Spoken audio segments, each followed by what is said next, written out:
Staying on topic, the budget proposals for the 2024 year were unveiled by President Ranil Wickremesinghe yesterday, outlining a revenue collection of an estimated 4.127 trillion rupees, of which 3.820 trillion rupees will be raised via taxes. The total government expenditure for the 2024 year is almost 7 trillion rupees. Consequently, tax experts are apprehensive of the government's ability to raise the expected revenue targets. Speaking to Other Derana English News, tax expert N.R. Gajendran is of the view that capturing and stemming money evasion measures via malpractice, such as malfeasance, misfeasance and non-feasance, will help the government earn an additional 1.5 trillion rupees, thereby reducing the budget deficit. During Sri Lanka's engagement with the International Monetary Fund following the crisis last year, Sri Lanka's tax to gross domestic product ratios were highlighted as a major concern by the global lender. According to the World Bank, Sri Lanka's tax revenue in 2021 accounted only for 7.4% of the country's GDP, which is one of the lowest tax to GDP ratios in the world. Through its Article 4 consultation report on Sri Lanka, the IMF pointed out that pre-pandemic tax cuts and the impact of COVID-19 led to fiscal deficits larger than 10% of GDP in 2020 and 2021 and a rapid increase in public debt to 119% of GDP in 2021. Taking this situation into account, the IMF highlighted the need for revenue-based fiscal consolidation to correct this imbalance in the country's economy. They urged the government to take measures to gradually increase the tax to GDP ratio to at least 14% by 2025. Further, the global lender urged the government to mobilize more revenue by raising the taxes of corporate income taxes, personal income taxes and VAT, minimizing exemptions, implementing base broadening measures and ensuring greater contributions from high-income earners. As a result, the government managed to estimate a 9% tax to GDP ratio through Budget 2023,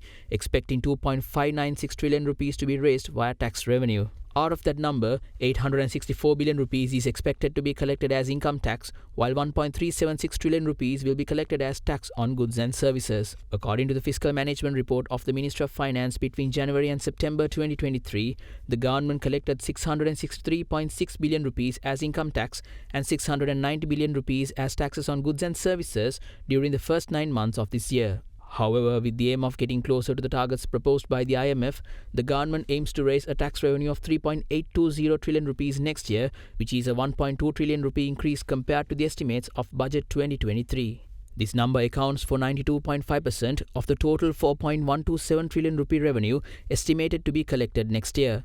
Highest portion of tax revenue at 2.235 trillion rupees is expected to be raised via taxes on goods and services, including custom duties and VAT, while the second highest is expected through income tax at 1 trillion rupees. On the revenue side, it is expected that we are going to raise 4.1 trillion rupees, when last year it was budgeted at 3.4 trillion and we might end up at 2.7 trillion. When you go into the expenditure side, it is alarming because the total expenditure currently this year is about 5.8 trillion. 2024, what is expected expenditure is about 7 trillion, which is compared to the 2022, the expenditure to GDP was about 19.2%. And this time for 24 it's going to be about 22.2%, 3% increase in the expenditure to compare to the GDP. Sri Lanka has to raise about 7.3 trillion funding to meet this gap, whereas in 2023 we needed only 5 trillion. So this is about 50% more we need for debt financing. And the debt repayments in 2023 is about 2 trillion and 2024 is going to be about 4.2 trillion. The question is highly debated, how can we raise revenue?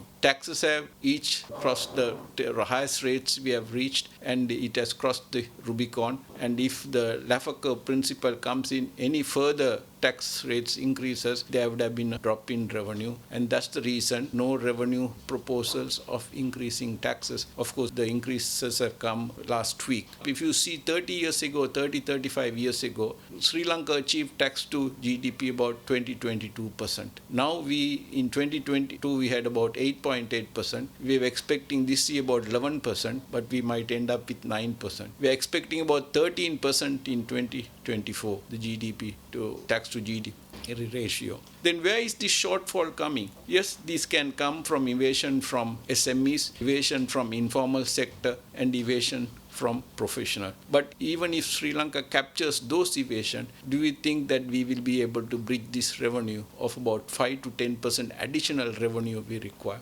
If you see the real money which is being evaded is where there is malfeasance, misfeasance and non-feasance, and also there is palm greasing. If these things are captured, definitely we will raise revenue. And if you see our GDP is about 31.5 trillion, 10% is 3 trillion, and even if it is 5%, it's 1.5 trillion. We will be completely out of the woods if that is the case.